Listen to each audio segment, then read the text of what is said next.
Hello Streamliner, welcome to the third Getting Started tutorial of Streamline. In this third tutorial we will learn you how to perform your structured Streamline meeting.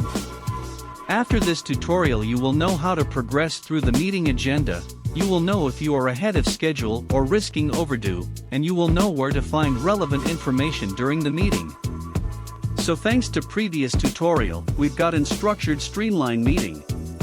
This meeting is about to start, so let's hop in the meeting. We need to add the app to the meeting. You can do this by clicking on More in the top bar. After that, click on the option Add an app. Add Streamline to the meeting. Go through the wizard by clicking on Add and after that on Save. Now open Streamline in your Teams meeting.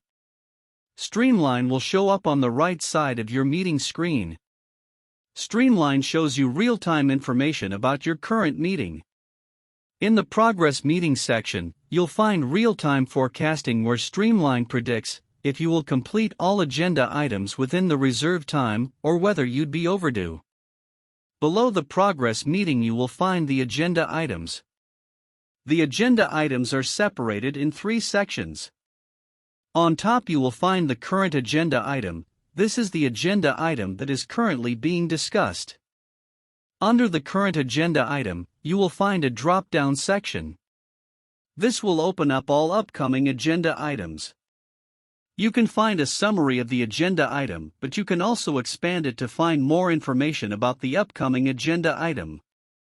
As soon as you have finished an agenda item, a third section pops up.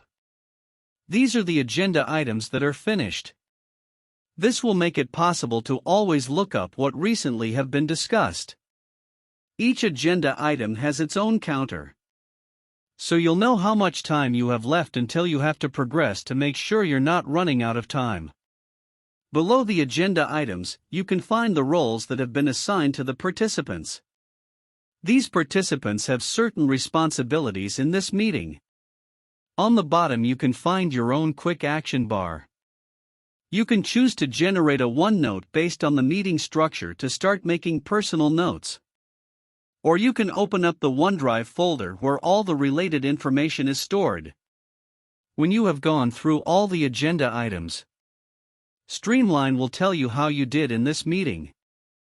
We are sure you will save a lot of time when using Streamline in your meetings. Now you know everything about performing efficient meetings with Streamline. We will tell you how you can follow up on your meeting. All you have to do is go to the next video of this Getting Started video series. Thanks for watching.